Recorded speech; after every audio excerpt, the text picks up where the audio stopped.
نحمده ونصلي ونسلم على رسوله الكريم أما بعد أعوذ بالله من الشيطان الرجيم بسم الله الرحمن الرحيم مالك يوم الدين صدق اللہ العظیم۔ محبت عقیدت سے درود پاک پڑھ لیجیے۔ اللہم صلی علی سیدنا و مولانا محمد وعلی آل سیدنا و مولانا محمد وبارک وسلم ثم صلی علیہ۔ آج پاکستان کے دارالخلافہ اسلام آباد میں انعقاد پذیر عظیم الشان عالمی محفل حسن قرات میں اس ادارے کی سالانہ تقریب کے موقع پر میں اور آپ جمع ہیں۔ وقت کافی بیت چکا ہے، میرا وقت مختصر ہے۔ سفر لمبا ہو، وقت مختصر ہو تو گاڑی کی رفتار ذرا تیز ہوتی ہے، اس لیے میری رفتار بھی تھوڑی سی تیز ہوگی، اور تیز رفتار گاڑی کے لیے ضروری ہے آپ کی توجہ۔ میں ملتمس ہوں، آپ سے عاجزانہ درخواست کروں گا، جو بھی مہمان تشریف لائیں گے یہاں اسٹیج پہ آپ کے سامنے ہی آئیں گے، ٹھیک ہے جی؟ اس لیے آپ دائیں بائیں دیکھتے ہیں تو پھر تسلسل ٹوٹ جاتا ہے اور بات کہنے والے کو دقت ہوتی ہے۔ میں ٹیپ ریکارڈر تو ہوں نہیں کہ آپ نے بٹن دبایا اور میں شروع ہو گیا، بٹن آف ہوا اور میں بند ہو گیا۔ میں نے آپ کے جذبات اور احساسات کے ساتھ چلنا ہے۔ آپ میرا ساتھ دیں گے؟ اونچی آواز سے بولیے نا جی۔ بازوق لوگوں کی محفل ہے، بڑی بابرکت محفل ہے، انشاءاللہ آپ سنیں گے تو آپ کو سننے میں، مجھے کہنے میں لطف آئے گا۔ اللہ جانبین کی اس محنت کو قبول فرما کر ہماری بخشش اور نجات کا سبب اور ذریعہ بنائے۔ آمین کہہ دو سارے۔ میں مانتا ہوں آپ عصر کے بعد سے بیٹھے ہیں، لیکن میری تھکاوٹ آپ سے زیادہ ہے۔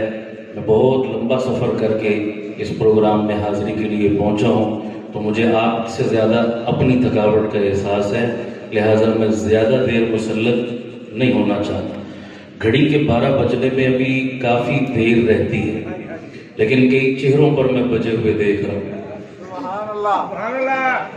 ایسے تو نہیں مزہ آتا، تھوڑا بیداری کے ساتھ محبت سے کہہ دیں ایک دفعہ سبحان اللہ، اور محبت سے بولیے سبحان اللہ۔ تھوڑا چارج رہو گے تو میں بات کہہ پاؤں گا انشاءاللہ، ٹھیک ہے جی؟ اب تفصیل میں نہیں جاتا، بالکل شارٹ کٹ چلوں گا، پوری توجہ آپ کی میری گفتگو کی جانب ہے۔ میں نے قرآن مجید کی سب سے پہلی سورۃ الفاتحہ کی ایک آیت تلاوت کی ہے، اس کی روشنی میں نے 3 باتیں آپ کی خدمت میں عرض کرنی ہے۔ 2 باتیں بطور تمہید کے اور تیسری بات بطور مقصود کے۔ دی جو چاہتا تھا کہ میں کچھ سورہ فاتحہ کو کھولتا آپ کے سامنے، لیکن وقت کا دامن تنگ ہے، اس لیے میں صرف اپنے مدعے پہ فوکس رکھوں گا، دائیں بائیں نہیں جاؤں گا۔ ہم کتابوں میں پڑھتے ہیں، علماء سے جانتے اور سنتے رہتے ہیں کہ دنیا میں ہمیں بتایا، سنایا، سمجھایا جاتا ہے عدالتیں 2 طرح کی ہوتی ہیں۔ ایک عدالت کو قاضی کی عدالت کہتے ہیں، دوسری عدالت کو مالک کی عدالت کہتے ہیں۔ بولیے کتنی عدالتیں؟ نمبر 1 قاضی کی، نمبر 2 مالک کی۔ ان دونوں عدالتوں میں 3 فرق میں نے آپ کے سامنے رکھنے ہیں آج کی مجلس کی مناسبت سے۔ پہلا فرق، قرآن مجید میں اللہ فرما رہے ہیں مالک یوم الدین، اے میرے بندو میں قیامت کے دن کا مالک ہوں۔ قاضی اور مالک کی عدالت کا پہلا فرق ہے کہ قاضی فیصلہ کرنے کے لیے اصول اور ضابطے کا پابند ہوتا ہے، اپنی مرضی نہیں کر سکتا، جبکہ مالک اصول کا پابند نہیں ہوتا، چاہے تو اپنی مرضی بھی کر سکتا ہے۔ میرا مزاج ہے، میں بات کو مثالوں سے کھولتا ہوں، بات سمجھ آ جائے۔ مثال دیتا ہوں، مثال کے طور پر اسلام آباد میں ایک بندے نے فیکٹری قائم کی اپنا کاروبار شروع کرنے کے لیے. کاروبار بڑا اچھا چل پڑا. اچانک یکایک اسے کاروبار میں لاس اور نقصان ہونا شروع ہو گیا. وہ مالک سر پکڑ کے بیٹھ گیا. فیکٹری کے مینیجر کو بلایا اور بلا کر پوچھا, یار چیک کرو یہ اچانک میرا بھٹا بیٹھنا کیسے شروع ہو گیا, نقصان کیسے شروع ہو گیا. مجھے لگتا ہے کہ میرے اندر ہی اندر کا کوئی بندہ مجھے چونا لگا رہا ہے, فیکٹری کا کوئی ملازم ہی چوری کر رہا ہے, ٹریس کرو, چیک کرو اور مجھے بتاؤ. مینیجر نے کہا جی بہت اچھا. مینیجر نے چور ٹریس کرنا شروع کر دیا.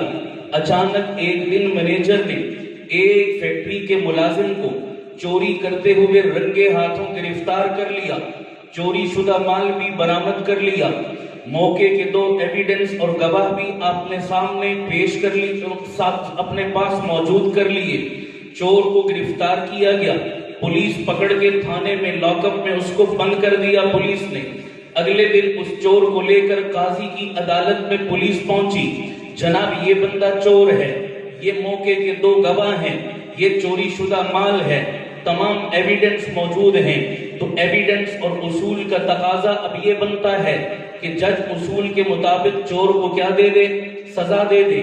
اگر جج نے, قاضی نے سزا دے دی, ہر بندہ بولے گا ہمیں انصاف مل گیا, چور کو سزا مل گئی. لیکن تمام ایویڈنس اور ثبوت ہونے کے باوجود بھی اگر جج اور قاضی ملزم کو بری اور رہا کر دے, ہر بندہ احتجاج کرے گا, چیخے گا, چلائے گا, جناب ہمیں انصاف نہیں ملا, جج بک گیا ہے, جج نے رشوت لے لی ہے, جج ڈر گیا اور دب گیا ہے کہ ایویڈنس ہونے کے باوجود اس نے بری کیسے کر دیا.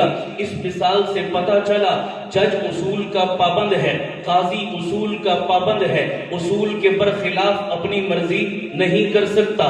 لیکن اس کے مد مقابل اگر فیکٹری کے مینیجر نے اس چور کو پکڑا, ایویڈنس اور گواہ بھی سارے اکٹھے کیے اور چور کو لے کر قاضی کی عدالت میں پیش کرنے کے بجائے فیکٹری کے مالک کے پاس پکڑ کر لے گیا اور مالک کو جا کر کہنے لگا جناب یہ بندہ آپ کا چور ہے, یہ چوری شدہ مال ہے, یہ موقع کے 2 گواہ ہیں, مالک کی عدالت میں پیش کر دیا.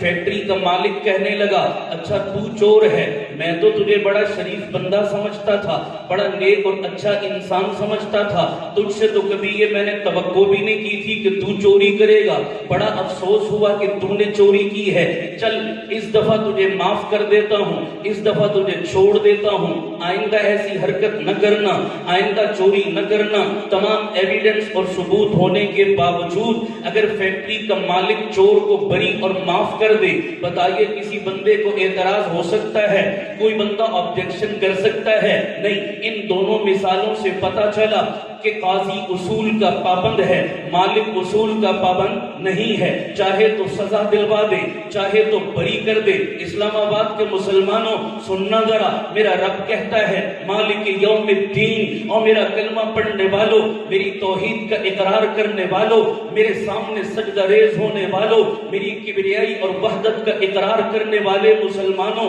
قیامت والے دن جب میری عدالت میں آؤ تو مجھے عدالت کا قاضی سمجھ کر نہ آنا, مجھے عدالت کا مالک سمجھ کر آنا. قاضی اصول کا پابند ہوتا ہے, مالک اصول کا پابند نہیں ہوتا.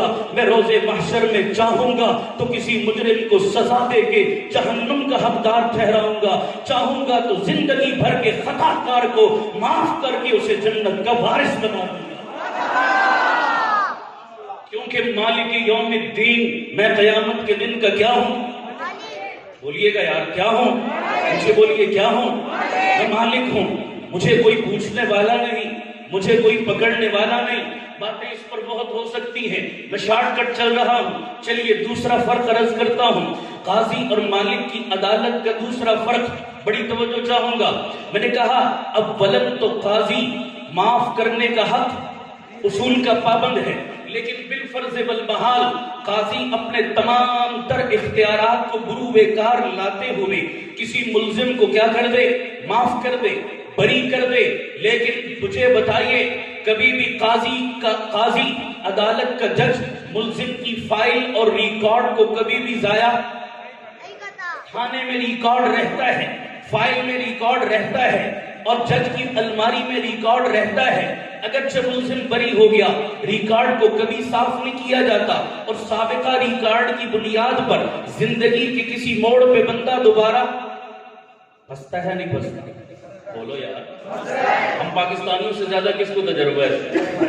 سمجھ آ رہی نہیں آ رہی؟ توجہ، اس کی مثال ایک بندہ نامی گرامی سرٹیفائیڈ پکا ٹھکا اشتہاری چور، بچہ جانتا ہے یہ بندہ چور ہے، چور نے چوری کی، پکڑا گیا، تھانے میں بند ہوا، قاضی کی عدالت میں پیش ہوا، کسی بھی وجہ سے قاضی نے اس کو کیا کر دیا؟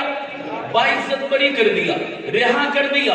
وہ چور بری ہو کر اپنے گھر واپس آیا، اپنے کمرے کی چارپائی پر لیٹا ہوا تھا، محلے کی مسجد کے میناروں سے اللہ اکبر کی اذان اور صدا گونجی، جو چور کے بھی کانوں کے رستے اس کے دل تک پہنچی۔ چور بھی تھا تو مسلمان، کیا ہوا جو ایمان پہ گرد جم چکی تھی؟ ایمان کی چنگاری دبی ضرور تھی پر بجھی نہیں تھی۔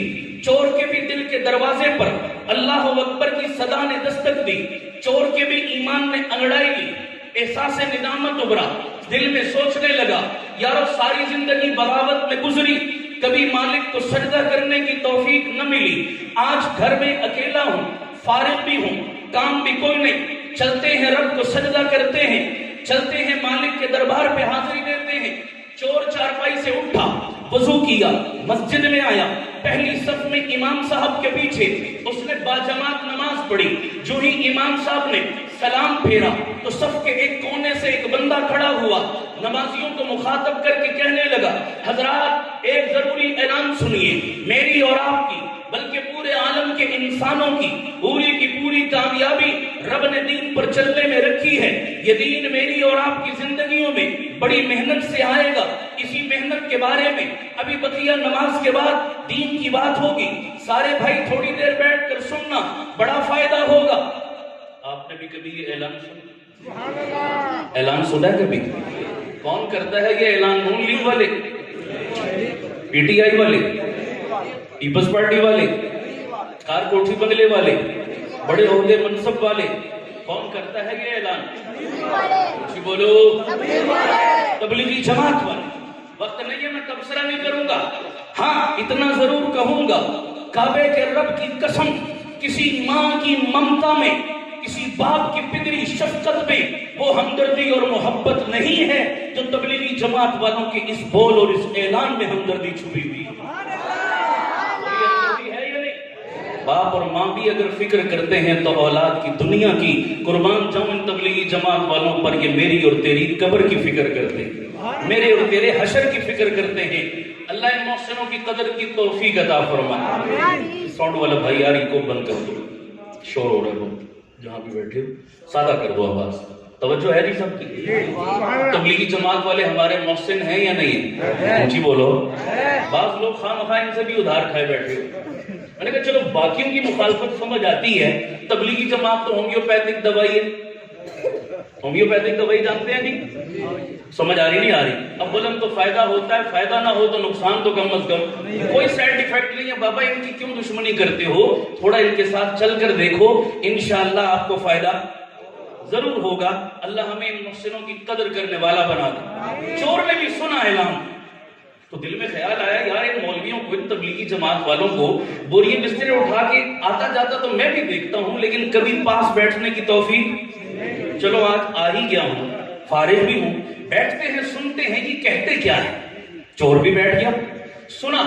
ایک اللہ والا درویش فقیر اٹھا، سیدھے سادے لفظوں میں اس نے چند باتیں کی، جو بات دل سے نکلتی ہے وہ دل پر، تو چور کے بھی کانوں کے رستے اس پیغام نے دل کے دروازے پر دستک دی، تو احساس ابھرا کہ یار زندگی کا کوئی پتہ نہیں، پانی کا بلبلہ ہے، اب مر گیا، خدا کو کیا منہ دکھاؤں گا کہ زندگی تو میری شرمندگی ہے، رب کو کیا منہ دکھاؤں گا۔ کہنے لگا ضمیر کو مخاطب کر کے یار بس کر دے، بہت ہو چکا، اب زندگی کے دھارے کو بدل، اب سوچوں کے زاویے کو بدل، اب ترجیحات کے تعین کو بدل، زندگی کا رخ بدل اپنا، اور توبہ تائب ہو، رب کو راضی کر لے، منا لے، موت کا کوئی پتہ نہیں کب بلاوا آ جائے۔ ضمیر نے دروازے پر دستک دی، ضمیر کے دروازے پر پیغام نے، چور نے تہیا کر لیا تبدیلی کا۔ جملہ سنیے گا، تبدیلی کے سفر کا آغاز باہر سے نہیں یہاں سے ہوتا ہے. کہاں سے؟ بولو بولو، کہاں سے؟ یہاں سے ہوتا ہے. ہم 3 سال سے کہیں اور تلاش کر رہے ہیں، مل نہیں رہی. منزل کھوٹی ہوتی چلی جا رہی ہے جناب. غلط بس پکڑی ہوئی ہے نا آپ نے. جانا لاہور تھا، پشاور والی بس پکڑ بیٹھے ہو. کہاں سے تبدیلی آئی؟ آ رہی ہے تبدیلی؟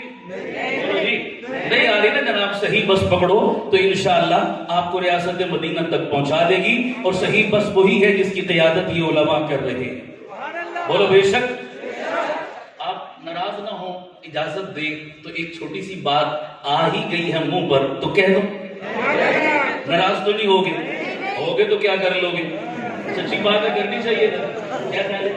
اچھا میں تھوڑی گپ شپ کا ماحول بھی چلا رہا ہوں نا. 10 بجنے والے ہیں، تھوڑی نیند بھی آپ کی اڑتی رہے، اس لیے بہت روکھی سوکھی باتیں نہیں کر رہا. اچھا سننا ذرا ایک بات. آپ آئے یہاں پر، میں اپنی مثال ہی لے دیتا ہوں. چلو جی، مجھے بیان کے لیے انہوں نے بٹھا دیا بزرگوں کی موجودگی میں.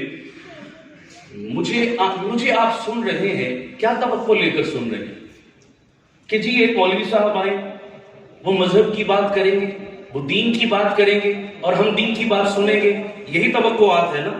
میں دین کی بات کر رہا ہوں، آپ سن رہے ہیں. اچھا لگ رہا ہے برا لگ رہا ہے؟ آپ مجھے مذہب کا نمائندہ سمجھ کر آئے، میں نے مذہب کی بات کی، آپ کو اچھا لگا. لیکن اس کے برخلاف آپ تو آئے میرے پاس مذہب کا نمائندہ سمجھ کر، مجھ سے میری زبان سے مذہب کی بات سننے کے لیے. اور میں آپ کو یہاں بیٹھ کر 1992 کا ورلڈ کپ سنانا شروع کر دوں. اچھا لگوں گا؟ بولو سارے یار. اچھا نہیں لگوں گا. آپ کہیں گے مولانا آپ کی زبان سے تو 92 کا ورلڈ کپ زیب، اس ممبر رسول پہ بیٹھ کے کرکٹ کی بات کر رہے ہو، اس ممبر رسول پر بیٹھ کر معیشت اور اکانومی کی بات کر رہے ہو اور اس دنیا کی تذکرے کر رہے ہو. نہیں، آپ کی زبان سے آپ مذہب کے نمائندے ہیں تو مذہب کے نمائندے سے مذہب کی بات جچتی ہے، دائیں بائیں کی باتیں. اصول یہی ہے نا جناب. تو پھر جملہ اسی اصول پر سنیے گا، سنبھالیے گا اور تنہائی میں بیٹھ کر سوچئے گا ضرور کہ مذہب کا نمائندہ کرکٹ کی بات کرے تو عجیب لگتا ہے، کرکٹ کا نمائندہ ریاست مدینہ کی بات کرے تو کیوں عجیب نہیں لگتا؟ پتہ نہیں پہنچے یا نہیں پہنچے. مذہب کا نمائندہ کرکٹ کی بات کرے تو اسلام آباد والوں کو تعجب ہے، کیا کر رہے ہو؟ تو 3 سالوں سے کرکٹ کا کھلاڑی کیا کھلواڑ کھیل رہا ہے محمد کے دین کے ساتھ؟ کیوں تیرے کام پر چوں نہیں رینگتی؟ بابا جس کا کام اس کو ساجھے. تو نے ساری زندگی کرکٹ کھیلی، تو کرکٹ کھیل تجھے جچتا ہے، تیرے منہ سے ریاست مدینہ کی بات جچتی نہیں ہے.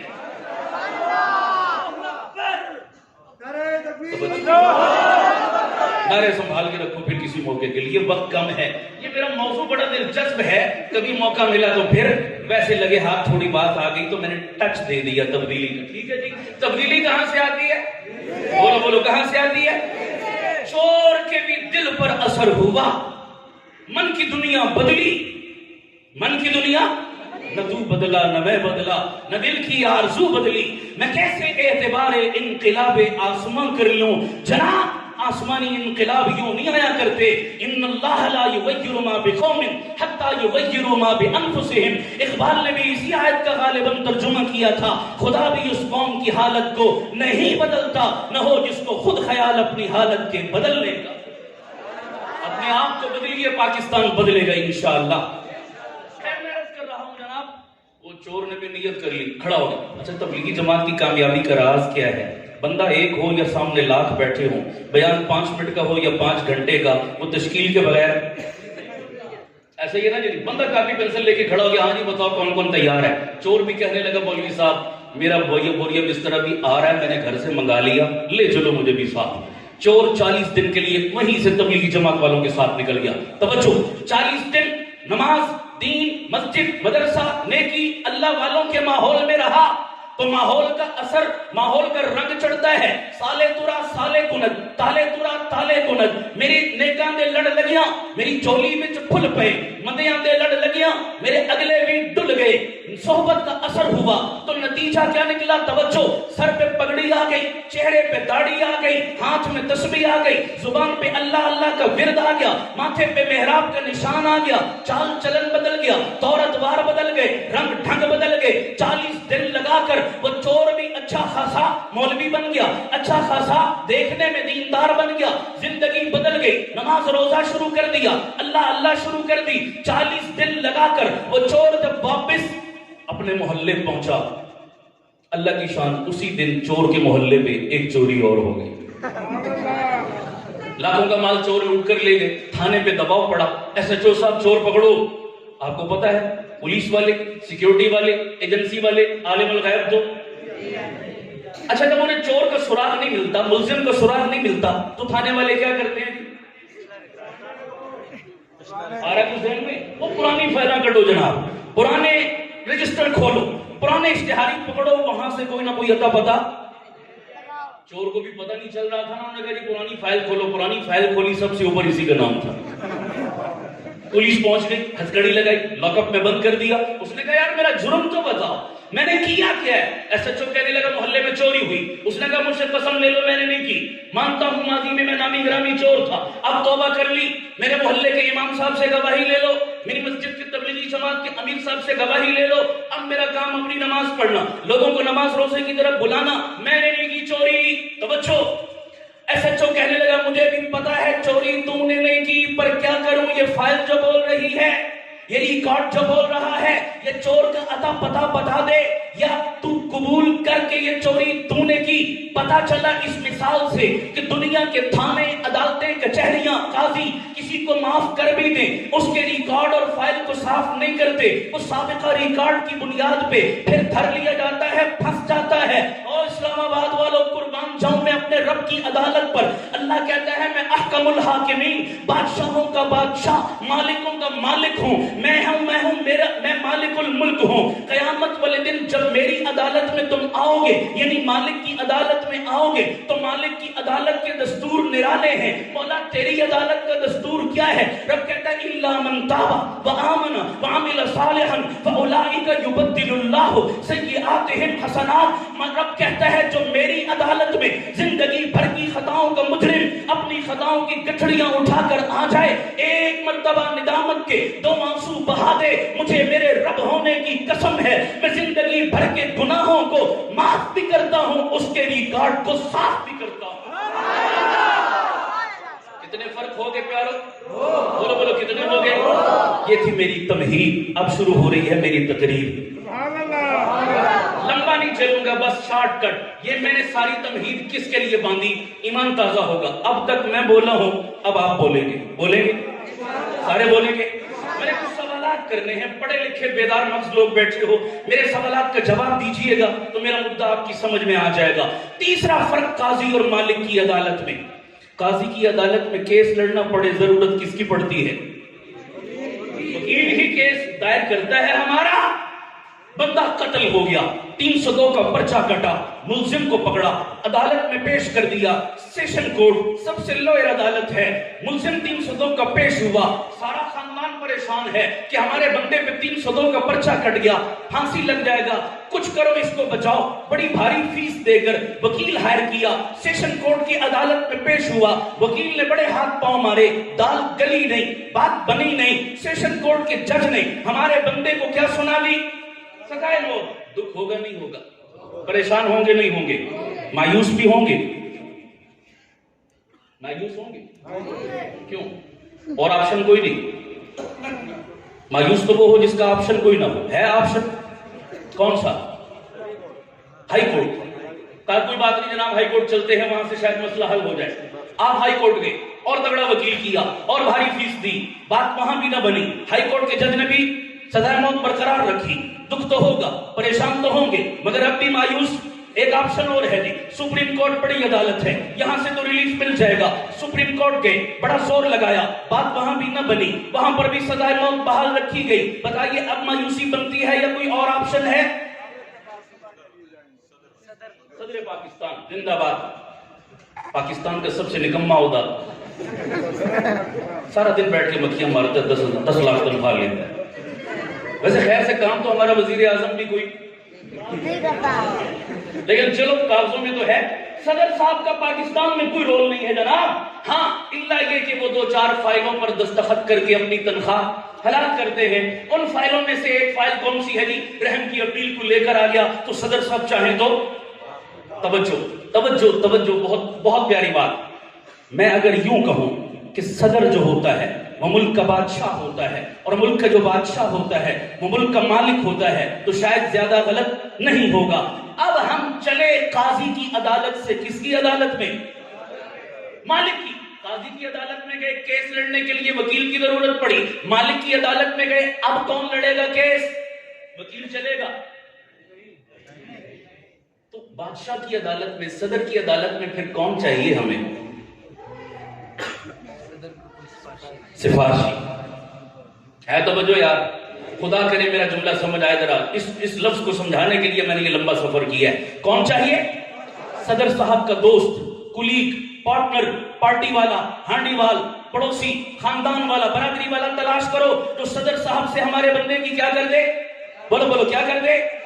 پتا چلا تیسرا فرق. قاضی کی عدالت میں گئے، کیس لڑنے کے لیے وکیل کی ضرورت. مالک کی عدالت میں گئے، کیس لڑنے کے لیے سفارشی کی ضرورت ہے. یہ اس مجمع میں بیٹھے سارے مسلمان ہو، ہمارا ایمان ہے ہم نے مر کر ایک دن مالک الملک کی عدالت میں جانا ہے یا نہیں جانا؟ کسی بولو جس کا ایمان ہے. ہاں ہاں، ہر کوئی جائے گا، تو ان جائے یا کرہم جائے، اس نے جانا ہے. بڑی توجہ چاہوں گا. تو مالک کی عدالت میں گئے، بتائیے اس کی عدالت میں کون سا ایم این اے، کون سا ایم پی اے، کون سا وزیر منسٹر، کون سا کار کوٹھی بنگلے والا، کون سا عہدے منصب والا، کون سا بڑی مونچھوں والا، بڑے بیلنس اور جائیداد والا، کون سفارشی بنے گا مالک الملک کی عدالت میں؟ کوئی نہیں. سب پیچھے رہ گئے. مولا تو ہی بتا تیری عدالت میں اس مخلوق خدا کا سفارشی کون ہے؟ تو آئیے اپنے آقا کے دروازے پر. میں کسی مولوی صاحب کی بات نہیں نقل کر رہا، میں آقا کا فرمان کوٹ کرتا ہوں. میرے مصطفیٰ نے فرمایا ایک حافظ قرآن جس کے سینے میں رب کا قرآن ہے، خاندان کے وہ 10 مجرم، وہ 10 ملزم جن پہ پکی ڈھکی جہنم کی مہر لگ چکی ہے، جہنم کی قید ہو چکی ہے. یہ سفارشی 10 میں سے جس پہ انگلی رکھے گا خدا اٹھا کے اسے جنت کا وارث بنائے گا. توجہ چاہوں گا. حافظ قرآن نے الفاظ یاد کیے. M N A M P A کا عہدہ چھوٹا ہے تو کوٹا تھوڑا ہے، ایم این اے کا عہدہ بڑا ہے تو کوٹا بڑا ہے، وزیر منسٹر کا عہدہ اور بڑا ہے تو کوٹا اور بڑا ہے. حافظ قرآن نے الفاظ یاد کیے، 10 کا کوٹا ملا. عالم دین نے الفاظ کے ساتھ معانی اور مطالب کو بھی سمجھا، ایک عالم کو 70 کا کوٹا ملا. ایسے ایسے مدے پر آ گئے ہو، مدے پر آ گئے ہو. اب سوال کرنے لگا ہوں آپ سے، سفارشی کون بنا مالک کی عدالت میں؟ حافظ قرآن بنا. اچھا بھائی، اگلی بات ہے میری، کسی محکمے میں بندے نے ملازمت کرنی. اچھا اس سے پہلے ایک سوال اور کروں گا، جنت میں کون کون جانا چاہتا ہے؟ ذرا ہاتھ اٹھاؤ تو جلدی سے. ہوئی ہوئی اتنے تاولے یار بیٹھی ہو جی. چلو جی اللہ سب کو لے جائے. آمین کہہ دو. میری تو دعا ہے اللہ اپنے نبی کے کسی امتی کلمہ پڑھنے والے کو محروم نہ فرما. میرے مولا بغیر حساب کتاب کے جنت کا داخلہ نصیب فرما. لیکن توجہ، میں جو بات کہنا چاہتا ہوں، کسی بھی محکمے میں بندے نے جانا ہو، مثلاً ایک بندہ کہتا ہے کہ میں نے آرمی میں جانا ہے، آرمی کی نوکری کرنی ہے، سمجھ آ گئی؟ تو کوئی بھی محکمہ آنے والے کو نوکری اور جاب دینے کے لیے 2 چیزیں مانگتا ہے. پہلے نمبر پہ مانگتا ہے میرٹ لاؤ. ایسا ہی ہے جی، میرٹ ہے تو نوکری دیتے ہیں، اگر میرٹ نہیں ہے تو دوسرا آپشن، پاکستان میں تو دوسرا ہی چلتا ہے جناب، سفارش. 2 ہی آپشن. میرا سوال ہے، خدا گواہ ہے، بہت توجہ چاہوں گا. میں نے سوال کیا ابھی آپ سے جنت میں کس کس نے جانا ہے؟ میرے سمیت سب تیار ہے کہ جانا ہے. دل سے جواب دینا میرے دوسرے سوال کا. بتاؤ جنت میں جانے کے لیے میرٹ کس کس کے پاس ہے؟ بخدا دعویٰ کوئی نہیں کر سکتا. امید رکھتے ہیں، معافی مانگتے ہیں، تمنا اور دعا کرتے ہیں مولا لے جا جنت میں. ورنہ ہماری نمازوں کا کیا حال ہے یہ ہمیں پتا ہے. کیا اتنی جان ہے ہماری نمازوں میں؟ بخشوا لے. وہ رب کرم سے بخش دے تو مہربانی ہے اس کی. میرٹ نہیں، دعویٰ نہیں کسی کو، بھیک ہے، امید ہے، دعویٰ نہیں. میں نے سوال کیا اسی طرح مجمع میں، جنت میں کون کون جانا چاہتا ہے؟ دونوں ہاتھ سب نے کھڑے کیے. میں نے سوال کیا میرٹ کس کے پاس ہے؟ میرٹ نہیں، تو بول جنت میں جانے کے لیے پورا اسلام آباد کس کا رہین منت ہوا؟ سفارشی کا. بولیے کس کا؟ بولیے کس کا؟ تو پھر ان لوگوں کو جا کر سنا جو کہتے ہیں مولوی اور مدرسے کا معاشرے میں کنٹریبیوشن کیا ہے. میں نے کہا مولوی اور مدرسے کے بغیر تو جنت میں داخل ہو کر دکھا. نہیں سمجھے شاید میرے مدعے کو آپ. پہنچے ہو نہیں پہنچے؟